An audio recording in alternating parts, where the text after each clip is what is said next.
शायद सनसनी जो है अनुराग ठाकुर जी को होती है। कांग्रेस के लोगों को तो कभी सनसनी होती नहीं।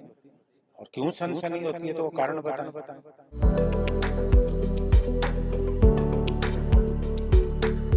मिट्टी से सोना उगाते मेहनतकश किसानों के जीवन में समृद्धि लाएगा हिमाचल प्रदेश का वर्ष 2025-26 का बजट। सुदृढ़ ग्रामीण अर्थव्यवस्था के संकल्प को मुख्यमंत्री ठाकुर सुखविंदर सिंह सुक्खू दृढ़ प्रयासों से कर रहे साकार। प्राकृतिक खेती से उगाई मक्की और गेहूं पर समर्थन मूल्य देने वाला हिमाचल देश का पहला राज्य। पिछले बजट में प्राकृतिक खेती से उगाई गई मक्की के न्यूनतम समर्थन मूल्य को 30 रुपए प्रति किलोग्राम तथा गेहूं के न्यूनतम समर्थन मूल्य को 40 रुपए प्रति किलोग्राम किया। वर्तमान बजट में मक्की के न्यूनतम समर्थन मूल्य को बढ़ाकर 40 रुपए प्रति किलोग्राम तथा गेहूं के न्यूनतम समर्थन मूल्य को 60 रुपए प्रति किलोग्राम किया गया।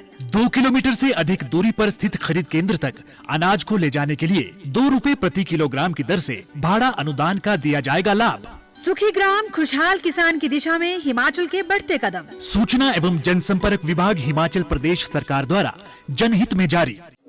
शायद सनसनी जो है अनुराग ठाकुर जी को होती है। कांग्रेस के लोगों को तो कभी सनसनी होती नहीं। और क्यों सनसनी होती है तो वो कारण बताएं। जो कारण है जनता में आने चाहिए। नेशनल हेराल्ड एक ऐसा अखबार है जिसने स्वतंत्रता आंदोलन से पहले एक बहुत बड़ी भूमिका अंग्रेजों के खिलाफ जो है एक माहौल बनाने में जो है बनाई है। उस वक्त अंग्रेजों को नेशनल हेराल्ड से सनसनी होती थी। और मुझे लगता है कि अब हमारे जो भारतीय जनता पार्टी के साथी हैं और अनुराग ठाकुर है, उनको शायद नेशनल हेराल्ड के नाम से सनसनी होती है। हमें तो कोई सनसनी नहीं होती।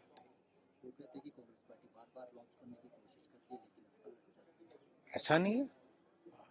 आज भी अखबार जो है चल रहा है।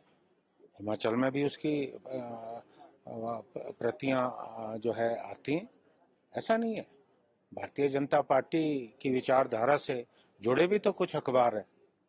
5 जन है, ऑब्जर्वर है, मातृवंदना है।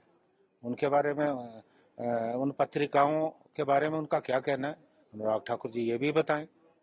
तो ये खाली एक ऐसा माहौल पैदा करने की कोशिश हो रही है, एक संशय पैदा करने की कोशिश भारतीय जनता पार्टी द्वारा हो रही है।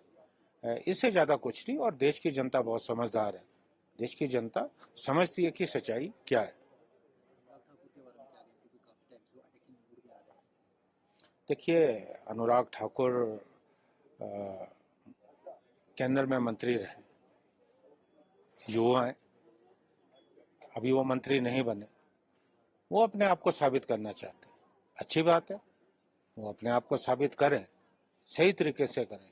अगर उनको लगता है कि वो श्रीमती सोनिया गांधी के खिलाफ बोलकर या श्री राहुल गांधी के खिलाफ बोलकर झूठे तथ्यों पर जो है वो बात करके नेता बनेंगे, ऐसा होने वाला नहीं है। ये हो सकता है कि नरेंद्र मोदी जी को या अमित शाह जी को वो प्रभावित करना चाह रहे हैं।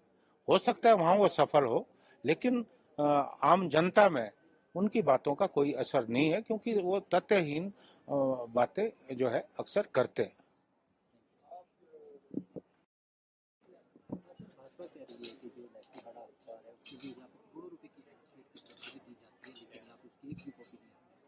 नहीं, ऐसा नहीं है। ये बिल्कुल गलत है। अगर नेशनल हेराल्ड को विज्ञापन दिए हैं तो वो मान्यता प्राप्त जो है समाचार पत्र है, इसी आधार पे दिए। लेकिन भारतीय जनता पार्टी का 5 साल का शासन रहा है। उस समय 5 जन, ऑब्जर्वर और मातृवंदना, इन पत्रों को, इन पत्रिकाओं को जो है करोड़ों के विज्ञापन दिए गए। तो हमने कितने लोगों ने इन पत्रिकाओं का नाम सुना। तो नेशनल हेराल्ड की बात करने से पहले अपने दामन में भी झांक के देखें कि हमने कितनी करोड़ों की एडवर्टीजमेंट्स जो है ऐसे पत्रिकाओं को, ऐसे समाचार पत्रों को दी है जिनका कोई वजूद हिमाचल प्रदेश में नहीं है।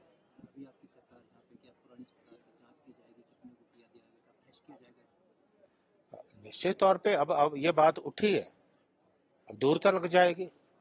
जब ये प्रश्न उठा रहे हैं तो निश्चित तौर पे मैं भी इनसे प्रश्न कर रहा हूं कि आप भी बताएं कि कितने करोड़ों की आपने ऐड दी है। और यहाँ की बात छोड़िए, आप देश की बात कीजिए। आज जो देश के प्रधानमंत्री हैं या देश की सरकार है, कितने करोड़ों रुपए जो है पब्लिसिटी के लिए खर्च किए जा रहे हैं। वो भी तो जनता का पैसा है, वो भी तो जनता की गाड़ी खून पसीने की गाड़ी कमाई है। उस बारे में मैं कहना चाहता हूं कि हमारे जो प्रतिपक्ष के नेता हैं वो बताएं कि कितने करोड़ जो है प्रधानमंत्री और गृह मंत्री और भारतीय जनता पार्टी की जो केंद्र सरकार है उनके नेताओं की इमेज बिल्डिंग के लिए खर्च किए गए, उसका भी तो हिसाब बताएं।